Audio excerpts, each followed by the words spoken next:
Hello मेरे प्यारे बच्चों, आप लोग कैसे हैं? आई होप सो आप सभी लोग बहुत अच्छे होंगे। चलिए हम आपका स्वागत करते हैं आपके प्यारे से चैनल मोशन बायोलॉजी में। तो बच्चों, आप लोगों ने प्रीवियस वीडियो यानी पिछला वीडियो देख लिया होगा और पिछले वीडियो में जो हमने केमिस्ट्री मतलब जो हम नाइट्रोजन समाक्षार के टॉपिक को पढ़ाए हैं, आई थिंक आप लोगों को सारी चीजें एक एक करके बहुत अच्छे तरीके से क्लियर हो चुकी होंगी। मतलब आपके सारे कॉन्सेप्ट क्लियर हो चुके होंगे कि नाइट्रोजन क्षार कितने प्रकार के होते हैं, जिसमें हमने देखा था 2 प्रकार के होते हैं, प्यूरिन्स एंड पिरिमिडिन्स। प्यूरिन्स भी कितने प्रकार के होते हैं? 2, एडेनिन और ग्वानिन। और उसके बाद पिरिमिडिन्स 3 प्रकार के होते हैं। कौन कौन से? साइटोसिन है, थाइमिन है, यूरेसिल है। ठीक है, कुल मिला के 5 प्रकार के नाइट्रोजन समाक्षार होते हैं। ठीक, और उसके बाद हमने एक एक का स्ट्रक्चर भी देखा था, है ना, बहुत इजीली तरीके से किस जगह पर क्या लगाने पर किसका स्ट्रक्चर बन जाता है। अगर आप नए हैं और आप इस वीडियो को नए स्टार्टिंग से देख रहे हैं तो इससे पहले हम आपको क्लियर कर देना चाहते हैं कि आप इससे पहले 2 वीडियो बनाया गया है। 2 वीडियो ऑलरेडी चैनल के प्लेलिस्ट में मिलेगा आप लोगों को।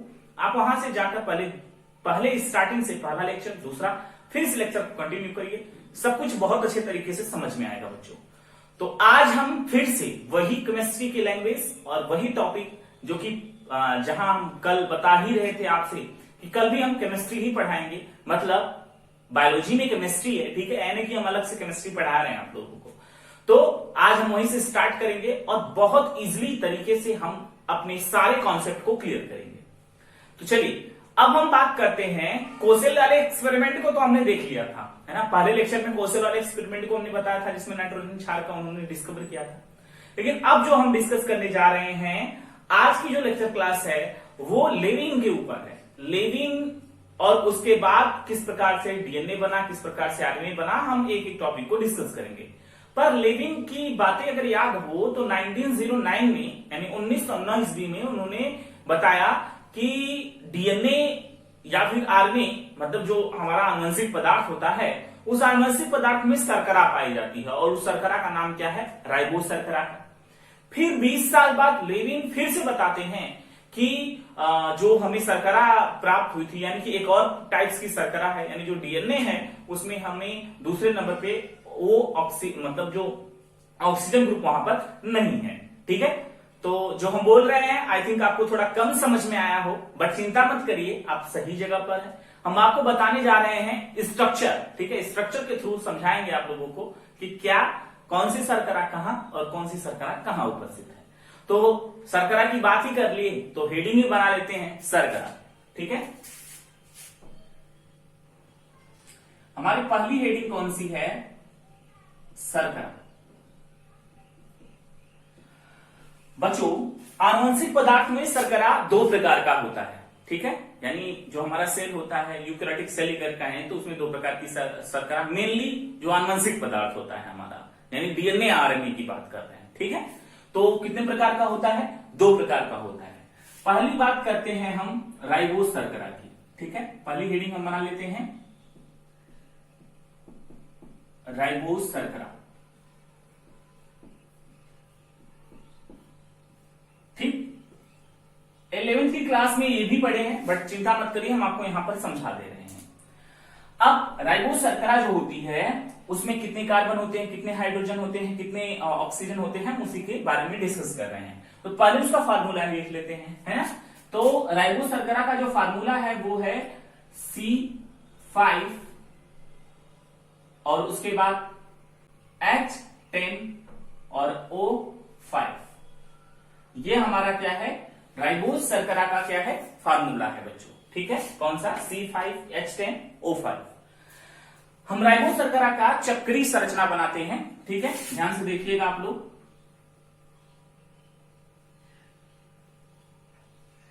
थोड़ा बड़ा बना दें ताकि आप लोगों को परेशानी ना हो समझने में।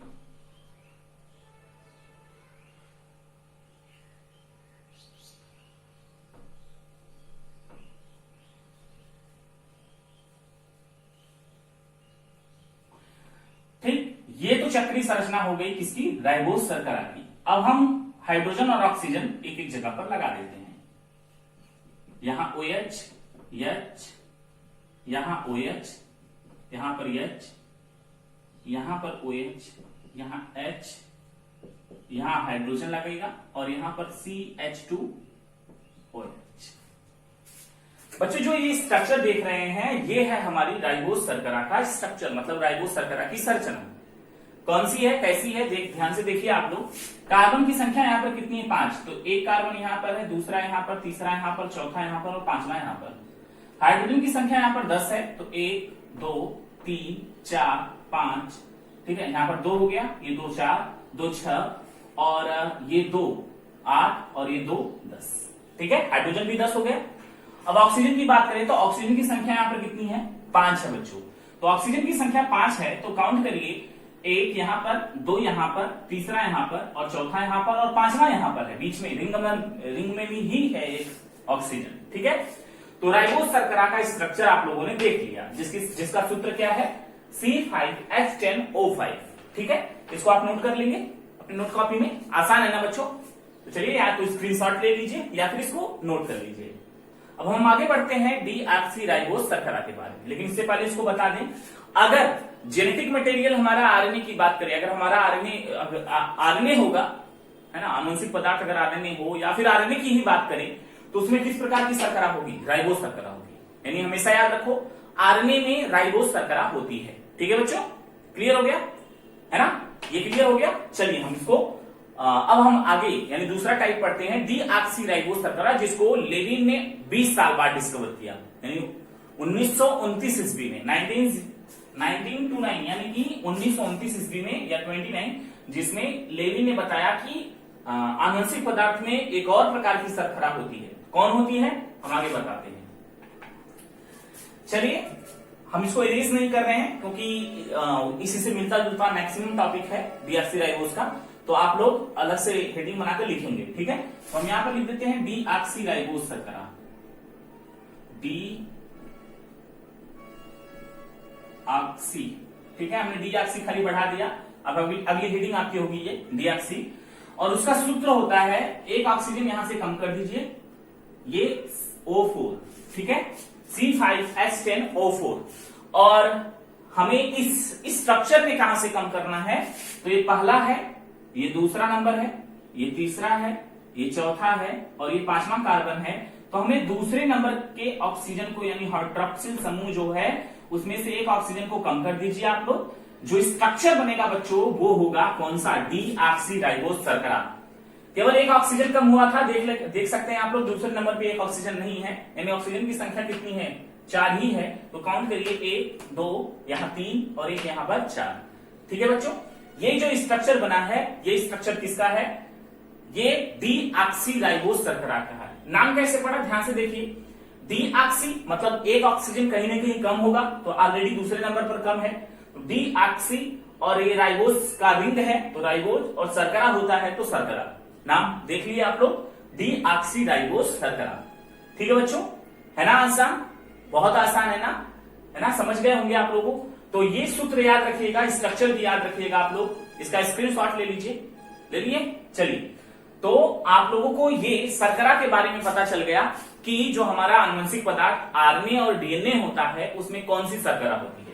आरएनए में हमने क्या देखा, अभी हमने जो पिछला, इससे पहले जो हमने स्ट्रक्चर देखा था वो राइबोस शर्करा का स्ट्रक्चर था, यानी आरएनए में राइबोस शर्करा पाई जाती है, याद रखना, और डीएनए में डीऑक्सीराइबोस शर्करा पाई जाती है। इसलिए उसका नाम आरएनए पड़ता है, इसलिए इसका नाम क्या पड़ता है, डीएनए पड़ता है ना। शर्करा के आधार पर डीएनए आरएनए नाम पड़ जाता है, क्योंकि इसमें डीऑक्सीराइबोन्यूक्लिक एसिड डीएनए का फुल फॉर्म है, और यहाँ पर है आरएनए का फुल फॉर्म राइबोन्यूक्लिक एसिड। तो राइबो वर्ड जो आ रहा है वो राइबोस शर्करा से, डीऑक्सी जिससे आ रहा है वो ऑक्सीजन, यानी कि ये भी राइबोस शर्करा से ही हो रहा है, क्योंकि यहाँ पर एक ऑक्सीजन कम हो जा रहा है बच्चों। तो आई थिंक आप लोगों को ये टॉपिक समझ में आ गई होगी, आ गई है। चलिए तो हम इसको इरेज करते हैं, अब अगली टॉपिक की तरफ बढ़ते हैं। हमारा अगला टॉपिक बहुत इंपॉर्टेंट है और कई बार कंपटीशन एग्जाम में या फिर आपके बोर्ड एग्जाम में डायरेक्टली पूछा गया है 1 नंबर का। तो चिंता मत करिए, ध्यान से देखते रहिए और फोकस बनाकर अपने नोट्स कॉपी को भी कंप्लीट करते रहिए। तो इसको इरेज कर दें। चलिए, ये सब एनसीईआरटी में दिया नहीं है बच्चों, लेकिन कभी कभी एनसीईआरटी हमारा सिलेबस का काम करती है, कभी कभी एक एक लाइन जो है हमारा वो बहुत ही कह सकते हैं बड़ा करके हमें पढ़ना पड़ता है, तभी हमारी समझ बढ़ती है। और इस चैप्टर में हमें बहुत कुछ बाहर से जाकर पढ़ना पड़ता है, बहुत ज्यादा नहीं, बहुत थोड़ा सा। अगली हेडिंग हम बताने जा रहे हैं बच्चों, अगली हेडिंग हमारी है न्यूक्लियोसाइड। ठीक है, ये भी अगेन 11th की क्लास में पढ़े हैं, लेकिन 12th में भी है। ठीक है, न्यूक्लियोसाइड की बात करें।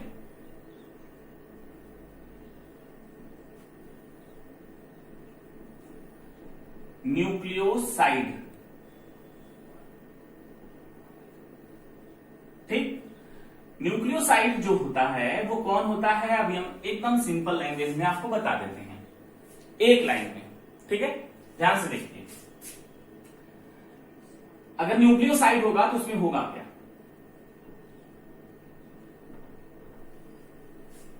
यहां से लिखते हैं राइबोज, डीएनए, मैक्सिमम इस चैप्टर में हम डीएनए पढ़ेंगे तो इसलिए हम डीऑक्सीराइबोज लिख देते हैं यहां पर।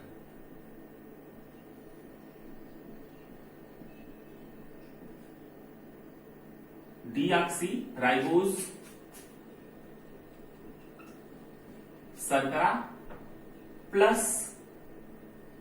उसके बाद नाइट्रोजन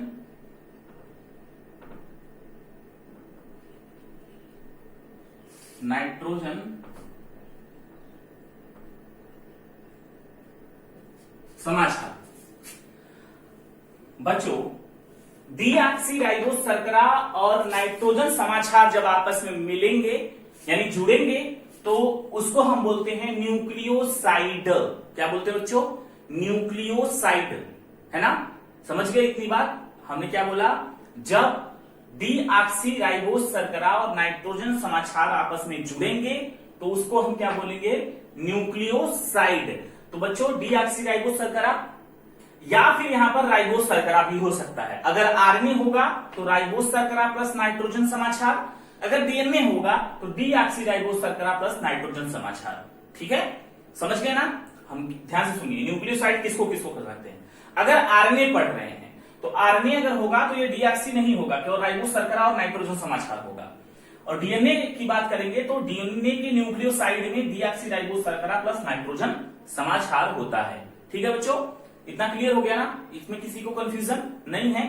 ठीक, हम इस चैप्टर में यहां पर डीऑक्सी हमने क्यों लिखा, इस चैप्टर में हम डीएनए ज्यादा पढ़ेंगे इसलिए डीऑक्सीराइबोज शर्करा की बात कर लेते हैं। केवल एक ऑक्सीजन लगाना हटाने वाली बात है। अगर आरएनए है तो राइबोज शर्करा हो जाएगा और अगर डीएनए है तो डीऑक्सीराइबोज शर्करा हो जाएगा। ठीक है बच्चों, तो चलिए अब ध्यान से देखते हैं कि हम इसका स्ट्रक्चर बना के आपको समझाते हैं किस प्रकार से ये होगा। ठीक है, तो पहले हम किसका स्ट्रक्चर बनाएंगे, राइबोज शर्करा का छोटा सा स्ट्रक्चर बनाएंगे हम।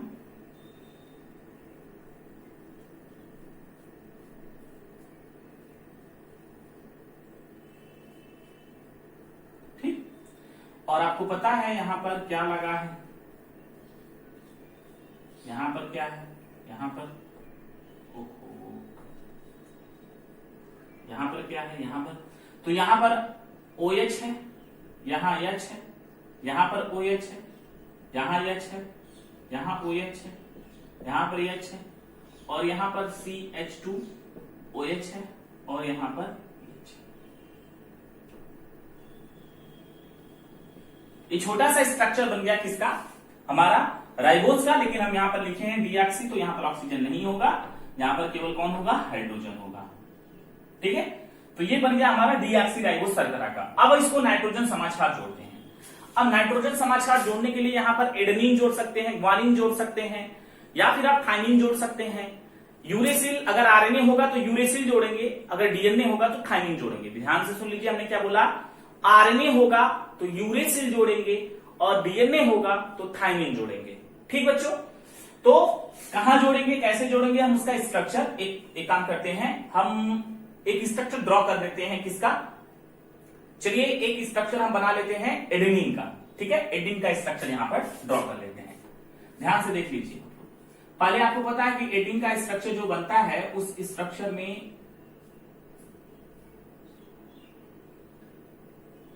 पहले एक बेंजीन रिंग की तरह होता है। अभी कल ही पढ़कर आए हैं, पता है ना, भूल गए।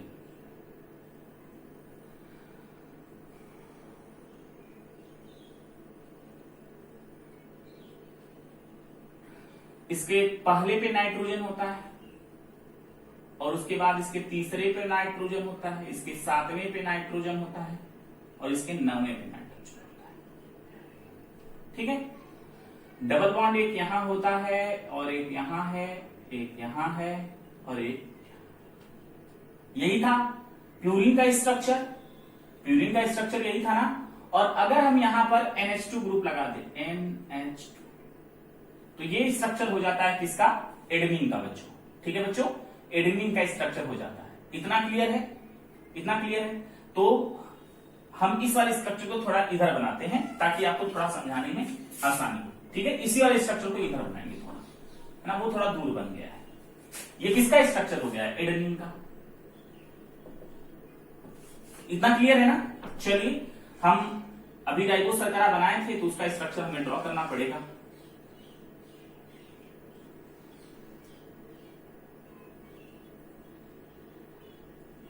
आपको पता है यहां पर OH है, यहां H है, यहां H है क्योंकि डीऑक्सी है, यहां भी H होगा, यहां OH है, यहां पर H है, यहां पर H है और यहां पर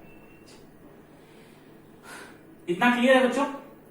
CH2OH, सॉरी CH2OH।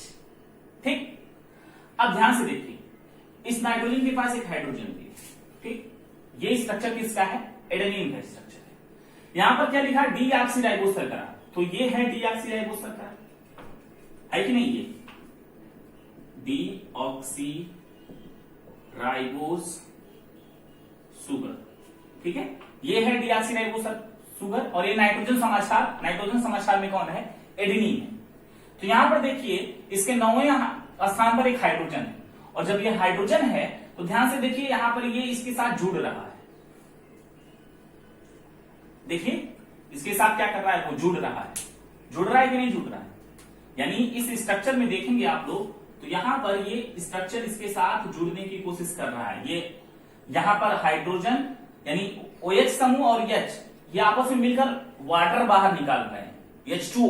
देखिए, H2O, और उसके बाद N और इस कार्बन के बीच में एक बॉन्ड बन जाएगा। तो हम इसको यहां पर इरेज कर देते हैं। H2O देखिए निकल रहा है बच्चों, बड़े ध्यान से देखिएगा, H इसका, OH इसका, तो पानी बाहर निकल रहा है, तो पानी यहां से बाहर निकाल देते हैं। चलिए, निकालते हैं पानी बाहर, और ये इसके साथ कनेक्ट हो गया, और यहां से निकला क्या? H2O, है ना, H2 यहां से निकल गया। और बच्चों बड़े ध्यान से देखिएगा, पानी यहां से यानी कार्बन और नाइट्रोजन के बीच में एक बॉन्ड बन गया।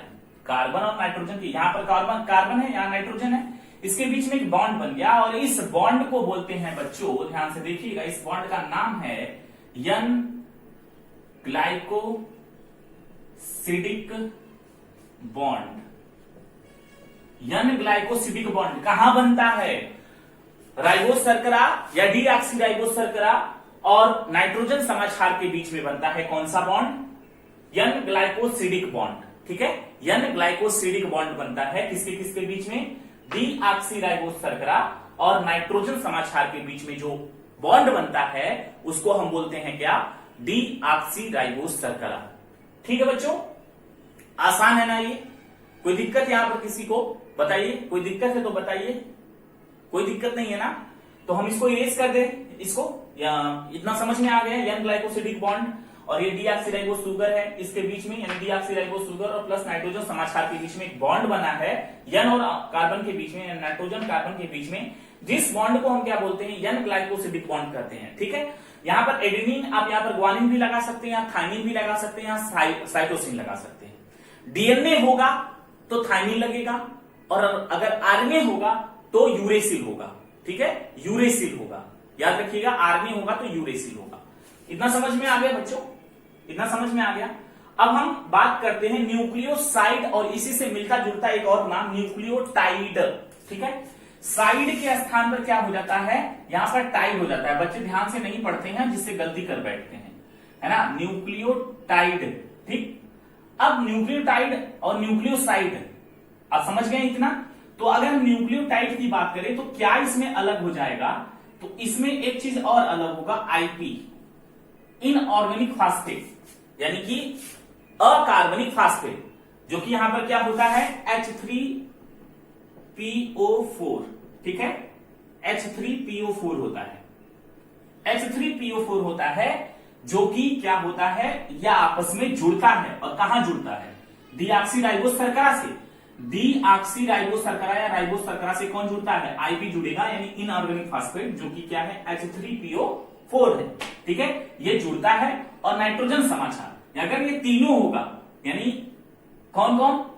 अकार्बनिक फास्फेट यानी आईपी होगा, या जिस आईपी कौन? H3PO4, या तो ये होगा, सॉरी ये होगा, ये होगा और ये होगा, यानी कि आईपी प्लस डीऑक्सीराइबोस शर्करा प्लस नाइट्रोजन समाचार। अगर तीन होंगे, आईपी, डीऑक्सीराइबोस शर्करा प्लस नाइट्रोजन समाचार, अगर ये तीनों होंगे तो हम उसको बोलेंगे न्यूक्लियोटाइड। ठीक, अगर ये आईपी नहीं है और केवल ये दोनों है तो वो होगा न्यूक्लियोसाइड। और कई बार बच्चों न्यूक्लियोटाइड और न्यूक्लियोसाइड में डिफरेंस पूछता है, यानी कि अंतर पूछता है, और उस अंतर का एक स्पष्ट सा जवाब आपको पता चल गया होगा कि न्यूक्लियोसाइड में अकार्बनिक फास्फेट नहीं। आप लिख लीजिए कहीं पर, न्यूक्लियोसाइड में अकार्बनिक फास्फेट नहीं होते, जबकि न्यूक्लियोटाइड में अकार्बनिक फास्फेट पाए जाते हैं। बस एक सबसे बड़ा अंतर है, और आप यही याद कर लीजिए। ठीक है, न्यूक्लियोटाइड कब हो गया? जब हमने आईपी लगा दिया, और जब हम आईपी यानी इनऑर्गेनिक फास्फेट इसका मतलब है, और इनऑर्गेनिक फास्फेट कौन? H3PO4। ठीक है, तो अगर हम इसको लगा देंगे तो वो हो जाएगा न्यूक्लियोटाइड, अगर इसको नहीं लगाएंगे, केवल ये दोनों होगा, तो वो होगा न्यूक्लियोसाइड। ठीक है बच्चों, चलिए हम लगाते हैं। अभी तक तो ये स्ट्रक्चर किसका है? न्यूक्लियोसाइड का है। ठीक है, तो हम ये डीऑक्सीराइबोस शुगर है तो पता है आप लोगों को, इसको यूज करते हैं और लगाने की कोशिश करते हैं। किसको लगाएंगे? H3PO4 को। तो चलिए H3PO4 को जोड़ने की कोशिश करते हैं। यहां पर हमारा क्या है, थोड़ा दूर बन रहा है ना, थोड़ा नजदीक कर लेते हैं। यहां पर हमारा फास्फोरस, और उसके बाद यहां पर हमारा OH समूह। इसका क्या है? डबल बॉन्ड, एक ऑक्सीजन से जुड़ेगा, एक क्या होगा यहां पर? एक OH होगा, और एक यहां पर एक और OH होगा। ठीक है बच्चों, इतना क्लियर हो गया। इतना H3PO4 बना लीजिए। देखिए H3, 1 2 3 H3 हो गया, एक फास्फोरस है, हो गया, और 4 ऑक्सीजन है, तो 1 2 3 4, एक डबल बॉन्ड ऑक्सीजन लगा है। ठीक बच्चों, इसमें किसी को कोई दिक्कत? हमने H3PO4 लगा दिया, तो यहां पर आईपी है, डीऑक्सीराइबो न्यूक्लिक एसिड है, सॉरी डीऑक्सीराइबो शर्करा भी है, और एक नाइट्रोजन समाचार भी है। नाइट्रोजन समाचार कुछ भी लगा सकते हैं आप, एडनिन, यहां पर ग्वानिन लगा सकते हैं, थाइमिन लगा सकते हैं, और साइटोसिन भी लगा सकते हैं। यूरेसिल नहीं लगाएंगे, कब? जब डीऑक्सीराइबोज होगा। अगर राइबोज होगा तो वहां पर यूरेसिल लगा सकते हैं, थाइमिन नहीं लगा सकते हैं। ठीक, इतना क्लियर हो गया बच्चों? इतना क्लियर हो गया। अब हम इसको जोड़ते हैं। आईपी डीऑक्सीराइबो शर्करा से जुड़ा है ना, तो चलिए जोड़ते हैं। ध्यान से देखिए, यहां पर ध्यान से देखिए, जहां पर आपको HOH दिखाई देते, आप वहां से पानी को बाहर निकाल सकते हैं। तो ध्यान से देख लीजिए आप लोग, आप यहां पर देख सकते हैं पानी बाहर निकलता दिखाई दे सकता है आपको। H2O निकल रहा है, 2 हाइड्रोजन 1 ऑक्सीजन, H2O निकल रहा है कि नहीं? जैसे यहां पर निकला था। चलिए निकाल देते हैं। चलिए हम यहां से वाटर को बाहर निकाल देते हैं। एकदम क्लियरली, बड़े ध्यान से देखते रहिए, है ना। एक बॉन्ड बना दिया हमने, और यहां से क्या बाहर निकला? H2O बाहर निकला। बच्चों ये कार्बन, ऑक्सीजन और फास्फोरस के बीच में बॉन्ड है। क्या एक एस्टर बॉन्ड लग रहा है? एस्टर बॉन्ड लग रहा है। अगर यहां पर C होता, अगर कार्बन होता है यहां पर O और यहां पर COC, क्या होता है? एस्टर कहलाता है। तो यहां पर P है, यानी फास्फोरस है, इसलिए इस बॉन्ड का नाम याद रख लीजिए। इस बॉन्ड का नाम है phospho ester bond. Phospho ester bond बच्चों बहुत इंपॉर्टेंट है, यानी जब इनऑर्गेनिक फास्फेट और डीऑक्सीराइबोस शर्करा के बीच में जब बॉन्ड बनता है, तो उस बॉन्ड को हम क्या बोलते हैं? फास्फो एस्टर बॉन्ड बोलते हैं बच्चों। क्या बोलते हैं इसको? फास्फो एस्टर बॉन्ड बोलते हैं। ठीक है, समझ में आ गया? कितना आसान था ना, बहुत आसान था। तो इतना तो समझ में आ गया। किसी को कोई दिक्कत? किसी को कोई दिक्कत? और अब ये स्ट्रक्चर बन गया किसका? न्यूक्लियोटाइड का। किसका बन गया? न्यूक्लियोटाइड। और इसका नाम, अगर हम इस पूरे स्ट्रक्चर का नाम हम आपको बताएं तो इसका नाम है एडेनिन, है ना, तो एडेनिलिक एसिड। इसका नाम क्या हो गया? Adenylic acid. उसके पहले क्या था, अगर ये नहीं जुड़ा था जब तक, तब तक क्या था, एडिनोसिन था। तब न्यूक्लियोसाइड क्या था, एडिनोसिन था। अगर ये दोनों केवल है तो एडिनोसिन था। अब जैसे ही ये एसिड जुड़ गया, उसका नाम क्या पड़ गया, एडेनिलिक एसिड। ठीक है, एडेनिलिक एसिड पड़ गया इसका नाम। तो आपको इसका मतलब समझ में आ गया बच्चों, है ना। फास्फो एस्टर बॉन्ड कहां लगता है, एन ग्लाइकोसिडिक बॉन्ड कहां लगता है, इतना क्लियर हो गया। आई थिंक बहुत अच्छे से क्लियर हो रहा होगा, है ना। कोई कंफ्यूजन बच्चों यहां तक अगर होगी तो पूछ लीजिएगा हमसे। तो बच्चों आप न्यूक्लियोटाइड की बात कर लिए हैं, नाइट्रोजन समाक्षार की बात कर लिए हैं, आप जोड़कर भी सब कुछ देख लिए हैं। आपके एनसीईआरटी बुक में एक जगह लिखा है फास्फोडाइएस्टर बॉन्ड। हम यहां पर फास्फोएस्टर बॉन्ड केवल लिखे हैं, एक जगह पर आपको लिखा होगा फास्फोडाइएस्टर बॉन्ड। ठीक है, फास्फोडाइएस्टर बॉन्ड लिखा होगा, तो चिंता मत करिए, हम उसी को समझा रहे हैं। ठीक, फास्फोडाइएस्टर बॉन्ड कैसे बनता है ना। तो इसको इरेज कर दे बच्चों, चलिए इसको इरेज करते हैं।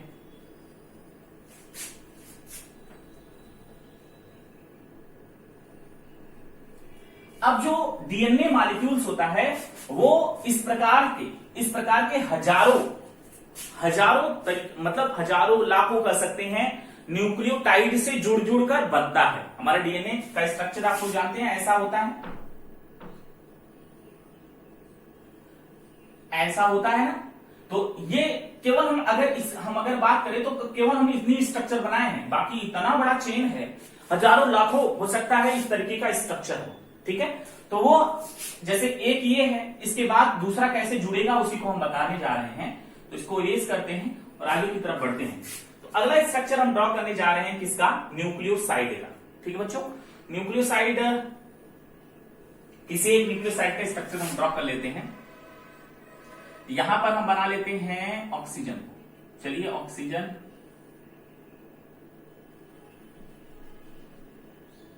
आई थिंक विजिबल होगा सबको।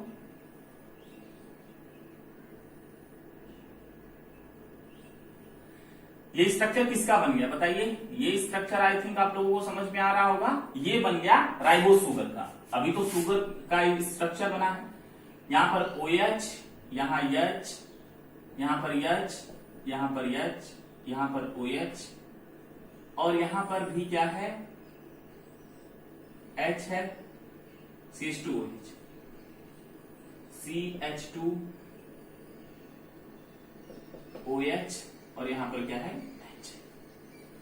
ठीक है, हो गया। तो इतना समझ में आ गया। अब आपको पता है यहां पर एडेनिन हम जोड़े हैं, इसी प्रकार से आप कोई और क्षार यहां पर जोड़ सकते हैं। तो यहां पर आप किसी को जोड़ लीजिए, ऐसे डायरेक्ट लिख देते हैं हम। यहां पर हम मान लेते हैं यहां पर कौन जुड़ा है, ग्वानिन जोड़ देते हैं यहां पर।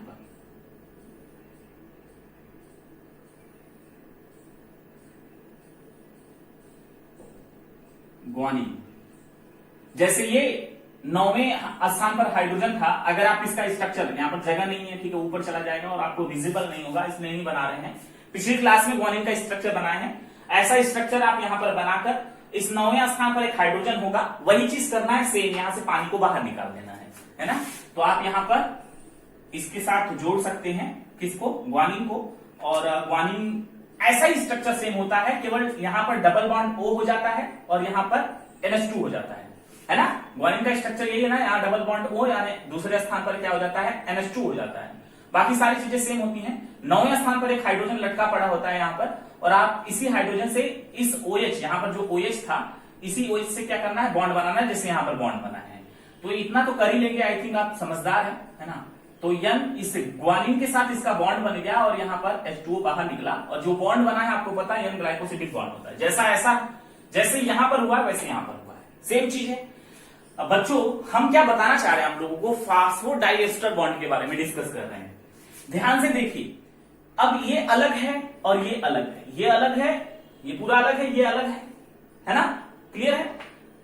ओहो, आप कहीं ये तो नहीं कंफ्यूज हो रहे हैं, सर ये इसमें इतना ज्यादा कैसे, इसमें इतना केवल कम लिखा आपने। ओहो, वही हम बता रहे हैं बच्चों, आप ऐसा स्ट्रक्चर यहां पर भी बना सकते हैं, और बनाने के बाद यहां पर ग्वानिन का स्ट्रक्चर बना लीजिएगा, है ना। ग्वानिन में क्या था, यहाँ पर डबल बॉन्ड O था, यहाँ पर NH2 था, यहाँ पर ऐसा कर लीजिए। उसके बाद 9वें स्थान पर जो हाइड्रोजन लगा है, उस हाइड्रोजन को इस OH समूह से, यहाँ पर OH था ना, यहाँ पर तभी तो वाटर निकला, तो इस OH को इसके साथ जोड़कर बाहर निकाल दीजिए। जो स्ट्रक्चर बनेगा। सेम इसी तरीके से स्ट्रक्चर ऊपर भी बन जाएगा, कोई दिक्कत किसी को, कोई दिक्कत नहीं है।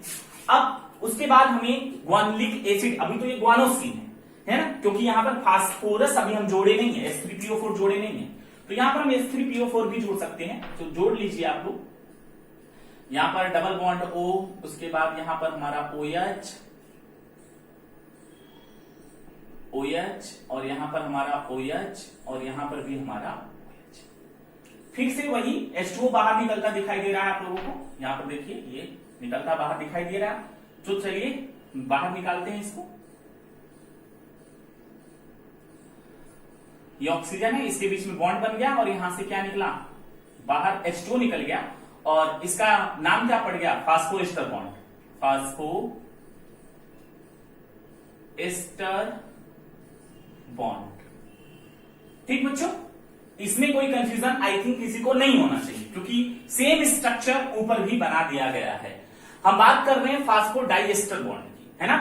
तो अब ध्यान से देखिए बच्चों, अब इस यूनिट को इस यूनिट के साथ जोड़ना है, मतलब ये जो पूरा ग्वानिलिक एसिड है उसे एडेनिलिक एसिड के साथ जोड़ना है। मतलब डीएनए का इतना स्ट्रक्चर तो बन गया इतना, अब आगे का स्ट्रक्चर इसके साथ जोड़ने के लिए, जैसे डीएनए पूरा हमारा ऐसा होता है ना, ऐसा होता है, हमने इतना तो बना दिया यहां पर, तो इतना और जो इसके साथ यानी नीचे वाला यहां पर बना दिखाई दे रहा है, ऊपर इसके साथ इसको जोड़ना है। तो जोड़ने के लिए क्या करना पड़ेगा, है ना, डीएनए रस्सी के समान इतना लंबा होता है, तो बहुत सारे इस तरीके के न्यूक्लियोटाइड जुड़े हैं, उसी न्यूक्लियोटाइड को जोड़ना है। यानी इस यूनिट को सिंपल समझ लीजिए, साधारण से समझ लीजिए, इस यूनिट को इस यूनिट के साथ जोड़ना है। ठीक, चलिए जोड़ते हैं।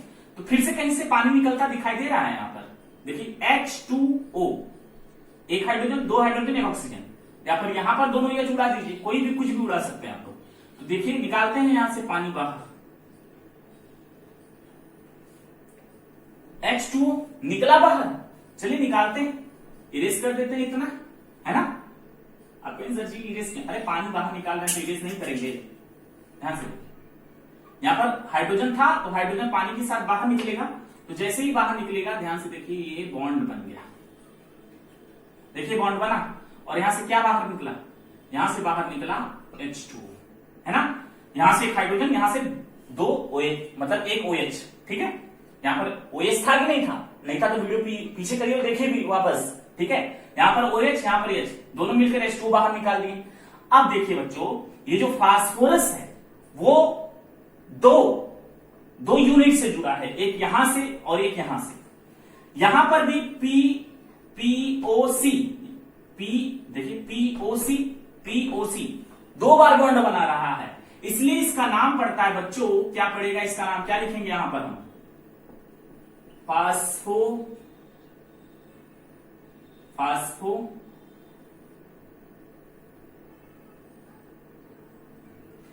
हो गया, ठीक है। और उसके बाद फास्फो, और दो बार, एक बार यहां से जुड़ा एक बार यहां पर, तो डाई, है ना, दो बार जुड़ रहा है। एक बार फास्फोरस इससे बॉन्ड बनाया, मतलब ये H3PO3 इससे बनाया, एक बार इससे बना रहा है, तो फास्फो डाई एस्टर बॉन्ड, ठीक है। फास्फो डाई एस्टर बॉन्ड किसको कहेंगे, इसको कहेंगे। समझ में आया बच्चों, फास्फो डाई एस्टर बॉन्ड समझ में आया, कितना आसान था ना। इस यूनिट को इस यूनिट के साथ जोड़ने के लिए हमने फास्फोरस का OH लिया, यहां से H लिया, H2 को बाहर निकाला। तो यहां पर देख सकते हैं ये फास्फोरस का यानी जो H3PO4 है, ये दो जगह से जुड़ रहा है, एक यहां से भी जुड़ रहा है, दूसरा यहां से जुड़ रहा है। तो फास्फोरस दो बार बॉन्ड बना रहा है, और दोनों बार जो बॉन्ड बन रहा है वो एस्टर बॉन्ड बन रहा है, इसलिए इसका नाम क्या पड़ेगा, फास्फोडाइएस्टर बॉन्ड। ठीक है बच्चों, फास्फोडाइएस्टर बॉन्ड। तो यहां पर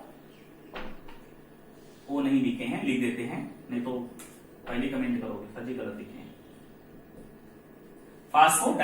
यहां पर फास्फोएस्टर बॉन्ड है, बना था सिंगल में, जब बनेगा तो फास्फोएस्टर बॉन्ड बनेगा, लेकिन यहां पर दो बार बॉन्ड बन गया, एक बार ये बॉन्ड बना, एक बार ये बॉन्ड बना, तो ये पूरा का पूरा जो बॉन्ड है, यानी केवल इस सिंगल की बात नहीं कर रहे हैं, यानी इस फास्फोरस के साथ जो बॉन्ड बना है, एक बार ये बना, एक बार ये बना, है ना। यहां पर देखिए एक बना है, एक यहां पर बना है, तो दो बार बना है, इसलिए इसको बोलेंगे फास्फोडाइएस्टर बॉन्ड। अगर सिंगल की बात करेंगे, केवल इसकी या इसकी बात करेंगे, जैसे यहां पर है, वो केवल फास्फोएस्टर बॉन्ड बना है। ठीक है, और इस प्रकार से इस प्रकार से डीएनए की यूनिट जुड़ती जुड़ती जुड़ती नीचे की तरफ जाती है, ऐसे सर्पिलाकार घूमते हुए। ठीक है, ये एक स्टैंड हुआ, क्योंकि आपको पता है डीएनए में 2 स्टैंड होता है ना। तो एक स्टैंड का स्ट्रक्चर इस प्रकार से है, उसी प्रकार से इसका भी स्ट्रक्चर होता है। ठीक, और एक कौन सा कार्बन है? 5वां कार्बन। ठीक है, 5वां कार्बन है। और ये नीचे वाला कौन सा कार्बन है? यहां पर तीसरा है। 1 2 3 4 5, तो ये 5वां कार्बन है और ये तीसरा है। ठीक है, यहां पर भी वही होगा, तीसरा होगा, तो 3। तो आपको पता होना चाहिए जो डीएनए का एक स्ट्रक्चर होता है 5 से 3 और दूसरा वाला होता है 3 से 5। ठीक है, 3 से 5, यानी जब अगर इधर का स्ट्रक्चर बनेगा तो उसका उल्टा बनता चला जाएगा। चिंता मत करिए, आप आगे समझा देंगे। लेकिन ये समझ में आ रहा है 5 क्यों लिखा हमने, क्योंकि 5वें वाले कार्बन से सबसे ऊपर कौन सा कार्बन है? 5वां कार्बन है, और नीचे कौन सा कार्बन है सबसे? वो तीसरा कार्बन है। तो इसलिए एक स्टैंड पर 5 से 3 है ना, 5 3, समझ गए इतना? 5 3। ठीक, और उसी प्रकार से उसका उल्टा होगा। अगर हम इसको उल्टा कर दें, इस वाले पूरे स्ट्रक्चर को ऐसे उलट दें, ऐसे, है ना, जैसे ऐसे इसको उल्टेंगे वैसे ही 3 वाला ऊपर चला जाएगा, ये 5 वाला नीचे आ जाएगा। तो वही हमने लिखा है 5 से 3 और 3 से 5। अगर इसको उल्टेंगे, यानी ये दूसरा वाला जो देख रहे हैं स्टैंड, वो उलट जाएगा। जब ये उलट जाएगा तो जब ये ऊपर जाएगा तो बताइए 3 होगा कि नहीं होगा? और ये नीचे चला आएगा तो हो जाएगा 5। ठीक है, तो 2 स्टैंड होता है, एक जो होता है ये 5 से, नीचे वाला 3 होगा। इसका एक ऊपर वाला 5 है, नीचे वाला क्या होगा? 3 होगा। और जब दूसरा वाला ये लिपटेगा इसके साथ, तो इसका क्या हो? इसका 5 था तो इसका 3 होगा, इसका नीचे वाला 5 होगा, यानी एक दूसरे से अपोजिट होगा। अगर इसका 5 3 है, इसका 5 और 3 है, तो इसका जो होगा 3 5, 5 3 3 5, है ना। 3 5 कर रहे हैं हम 3 5 कर रहे हैं, और आप लोग 3 5 मत करिए, वीडियो बड़े ध्यान से देख लीजिए। ये स्ट्रक्चर आई थिंक समझ में आ गया होगा, बॉन्ड कहां पर कौन कौन से बने हैं, और आपके एनसीईआरटी में ऐसे ही केवल लाइन बाय लाइन लिख दिया है। हमने आपको समझाया वो बॉन्ड कहां पर बनते हैं, किस प्रकार से बनते हैं। तो आज इतनी केमिस्ट्री थी बच्चों, बस अब डरने की जरूरत नहीं है, आगे अब चैप्टर आसान बन जाएगा आपके लिए। लेकिन चिंता मत करिए, ये भी मत चिंता करिए, ये भी मत समझ लीजिए अब तो बहुत आसान हो जाएगा, सर तो बोल रहे हैं। ऐसी कोई भी बात नहीं है, कठिन भी हो सकता है ना। तो बच्चों आज की क्लास यहीं पर समाप्त करते हैं। आज के लिए बस इतना ही, क्योंकि आपका माइंड तो इतने में ही चकरा गया होगा। वीडियो अगर आपको थोड़ा बहुत कम समझ में आया हो तो फिर से एक बार ध्यान से देख लीजिए, बहुत अच्छे से समझ में आ जाएगा। 11th में भी पढ़ाया जाता है। ठीक है, तो बच्चों हम चलते हैं, आज की क्लास यहीं पर समाप्त करते हैं। एक क्वेश्चन भी पूछ लेते हैं आपसे। क्वेश्चन ये है, आप हमें बताएंगे थायमिन का दूसरा नाम क्या है? थायमिन का दूसरा नाम क्या है, आप हमें बताएंगे। ठीक बच्चों, तो आज की क्लास यहीं पर समाप्त। फिर से बोल दिए हम, चलिए कोई बात नहीं। आप लोग कैसे हैं? अच्छे होंगे, घर पे होंगे। रहिए, क्या करेंगे, सितंबर महीने में भी नहीं खुलने वाला है कॉलेज, तो घर से ही पढ़ाई करनी पड़ेगी। अक्टूबर में आई थिंक खुल जाए, हम तो गॉड से प्रे करेंगे खुल जाए। अक्टूबर भविष्य जो है खतरे में है, तो जल्दी से जल्दी खुल जाए ताकि आपका कल्याण हो। तो चलते हैं, ऐसे पढ़ाई करते रहिए। Thank you so much, thanks for watching all of you बच्चों।